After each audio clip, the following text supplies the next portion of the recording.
Okay, so what if I told you that everything from war to poverty, even our own deepest, most personal fears, what if all of it stems from a single fundamental mistake, like a trick of the mind? Today, we're going to dive into a pretty radical theory, one that really challenges the foundation of how we see ourselves and, well, everything. So here's our game plan for today's explainer. We're going to start with a pretty radical diagnosis of what's going on. Then, we'll get right into this illusion of separation. From there, we'll look at how that illusion actually creates our psychological shadow. And then finally, we'll explore the flip side, how we can awaken to the whole and what that means for ideas of good and evil itself. All right, so to really get to the heart of this, let's just start with a huge question, one that philosophers and thinkers have been wrestling with for, centuries. I mean, really think about it for a second. Most of the answers you'd probably come up with point to things like, economics, politics, maybe just flawed human nature. But the source material we're digging into today suggests something way, way more fundamental, something that's happening inside our own consciousness. That's right. The core idea here is that these massive global problems, they aren't the actual disease. They're just symptoms. Symptoms of a huge collective misunderstanding of reality, a deep-seated illusion that we're all kind of living under. So what exactly is this illusion? And that brings us right to the core concept of this whole theory, what's called the illusion of separation. At its heart, this is that feeling of being an isolated I in a world full of others. It's the belief that you stop where your skin stops, but you are fundamentally disconnected from the people around you, from nature, from the entire universe. And, this isn't just some new agey idea. Albert Einstein himself famously called this sense of separation an optical delusion of consciousness. He, along with mystics and even some quantum physicists, have been pointing to this for a long time. The idea is that our normal, everyday awareness tricks us into seeing separation, where, on a much deeper level, there's only unity. And this delusion, it has some pretty profound consequences. I mean, if you feel like you're this small, separate self in a giant, uncaring universe, what's the natural result? It's fear, right?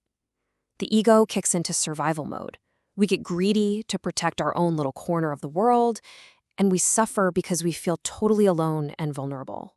So how does this private, internal feeling of being separate actually create massive external conflict? Well, it doesn't just stay inside our heads. It gets projected out into the world in a really destructive way, and it gives birth to what some psychologists call the shadow. This slide really breaks down the psychological chain reaction. It all starts with labeling. We decide that certain human impulses, like anger, ambition, sexuality, are bad or evil. That creates guilt and shame, so what do? We suppress them. We push those parts of ourselves down into the dark, into this shadow self. But that energy, it has to go somewhere. And here's the kicker. It gets projected onto other people.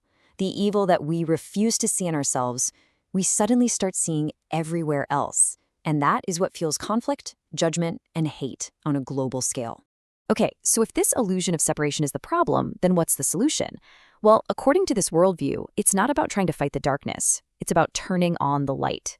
And this is the huge paradigm shift. The whole point isn't to win some kind of cosmic battle between good and evil. The goal is just to wake up from the dream of separation and remember or realize that we are all part of one single unified whole. So what does this union with Source actually mean? Well, at its core, it's about recognizing that we're connected to a single field of consciousness that underlies all of reality. From that viewpoint, good and evil are just two sides of the same coin, part of a larger whole. Now, this might sound a little mystical, but it actually echoes some wild concepts from quantum physics, like non-local entanglement. That's the spooky idea that two particles can be connected, instantly mirroring each other's actions, no matter how far apart they are.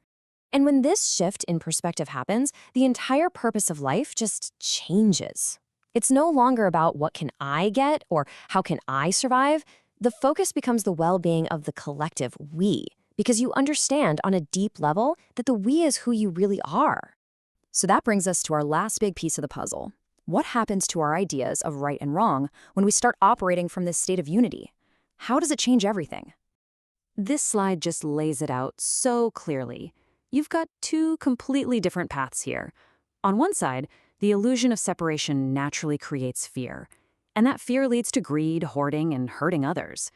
But on the other side, When you feel a sense of union, you feel safe, you feel connected, and the natural impulse that comes from that feeling is generosity, sharing, and helping. So here's the crucial point. In this worldview, you don't need a list of rules and commandments to be a good person. Morality just becomes this organic, natural result of being connected. I mean, why would you ever want to harm someone else when you actually feel that they are a part of you? Harming them would literally be a form of self-harm. And this perspective goes all the way. It even transforms the most universal human fear we all share. Because if the separate I was an illusion to begin with, then what is there really to be afraid of losing?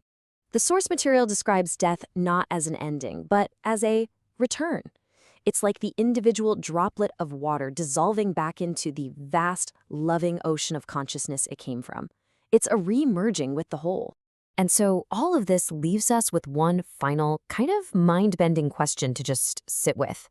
If the separation between all of us is really just an illusion, and we are all just different expressions of one underlying reality, then who, or maybe what, is the we that is having this entire experience?